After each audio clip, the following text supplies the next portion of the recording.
Hi friends, welcome back to our channel flavour station and vlogs. Today మన recipe వచ్చేసి instant gulab jamun ఎలా తయారు చేయాలో చూద్దాం. ఈ వీడియోలో కొన్ని టిప్స్ మీతో షేర్ చేసుకోవాలి అనుకుంటున్నాను.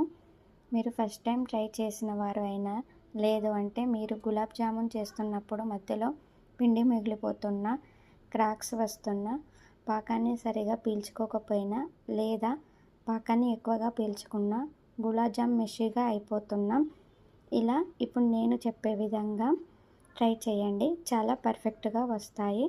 వీడియోని స్కిప్ చేయకుండా కంప్లీట్గా వాచ్ చేయండి. ఫస్ట్ స్టెప్ పాకాన్ని ప్రిపేర్ చేసుకుందామండి. పిండి కలుపుకొని పాకాన్ని ప్రిపేర్ చేసుకుందామంటే పిండి తడి ఆరిపోతుంది. సో ఫస్ట్ మనం పాకాన్ని ప్రిపేర్ చేసి పక్కన పెట్టుకుందాం.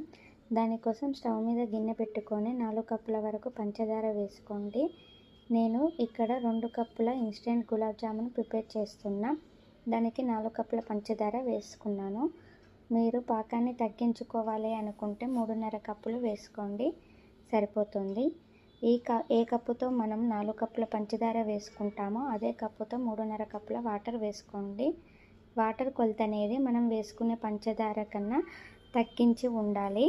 నెక్స్ట్ ఇంకో టిప్పు, పంచదార వాటర్లో కరిగి జిగురుగా వస్తే సరిపోతుంది. ఎందుకంటే తీగపాకం వస్తే కనుక గులాబ్ జామున్ లోపల వరకు పీల్చవు, లోపల గట్టిగా ఉండిపోతావి.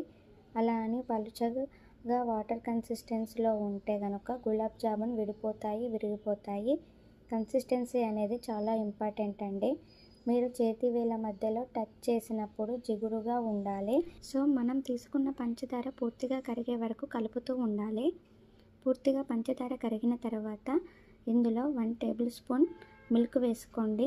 పంచదార వాటర్లో ఇలా మిల్క్ వేసుకోవడం వలన పంచదారలో ఉన్న డస్ట్ అంతా గిన్నె చుట్టూ ఫామ్ అవుతుంది. ఈ పంచదార సిరప్ జిగురు కన్సిస్టెన్సీకి వచ్చిన తర్వాత చూడండి కంటైనర్ చుట్టూ డస్ట్ ఎలా ఫామ్ అయిందో. దీనిని స్టెయినర్తో వేరే కంటైనర్లోనికి తీసుకొని ఇందులో 1 టేబుల్ స్పూన్ ఇలాచీ పౌడర్ వేసి మూత పెట్టి పక్కన పెట్టుకోండి.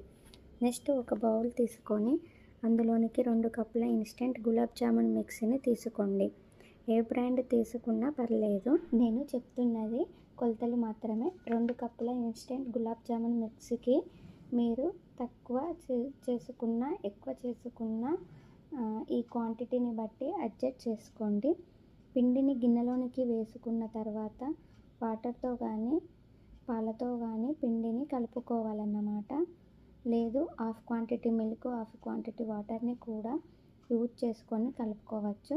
నేను అరకప్పు పాలను మరియు 2 టేబుల్ స్పూన్ల నీళ్ళను యూజ్ చేశాను. 1-2 టేబుల్ స్పూన్లు అటు ఇటు అవ్వచ్చు అండి.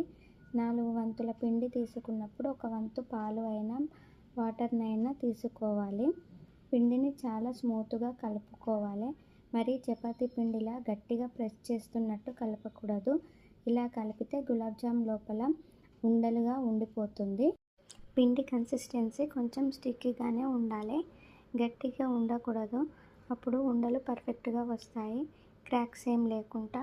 ఇలా కలుపుకున్న పిండి మీద పలుచటి తడి క్లాత్ వేసి 10 నిమిషాలు పక్కన పెట్టుకోండి. 10 నిమిషాల తర్వాత ఈ పిండిని కొంచెం తీసుకొని చేతి మధ్యలో ప్రెస్ చేస్తూ రౌండ్గా బాల్స్లా చేసుకోండి. బాల్స్ మధ్యలో క్రాక్స్ ఉంటున్నాయి అంటే పిండి గట్టిగా ఉంది అనే అర్థము. కొన్ని మిల్క్ కానీ లేకపోతే వాటర్ కానీ తీసుకొని యాడ్ చేసుకొని మళ్ళీ బాల్స్లా చేసుకోండి. తర్వాత స్టవ్ మీద ప్యాన్ పెట్టుకొని ఆయిల్ కొంచెం ఎక్కువగానే వేసుకొని ఆయిల్ అనేది మీడియంగా హీట్ కావాలి. తర్వాత గులాబ్ జామ్ బాల్స్ వేసి ఆయిల్ని కదుపుతూ ఉండాలి. అప్పుడు బాల్స్ రొటేట్ అయ్యి బాగా వేగుతాయి. ఇలా వేయించుకున్న బాల్స్ని వెంటనే మనము రెడీ చేసుకున్న షుగర్ సిరప్లోనికి డీప్ చేసుకొని మూత పెట్టుకోవాలి.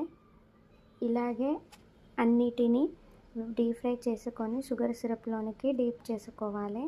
తర్వాత ఈ గులాబ్ జామున్ 1 అవర్ షుగర్ సిరప్లోనే ఉంచి తర్వాత వీటిని సర్వ్ చేసుకుంటే గులాబ్ జామ్ అనేది రెడీ అవుతుంది.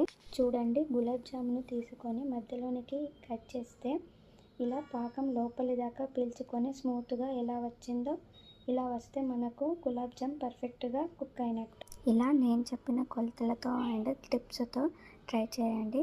పర్ఫెక్ట్గా మీకు గులాబ్ జామ్ వస్తుంది. మరిన్ని రెసిపీల కోసం please subscribe flavour station and vlogs.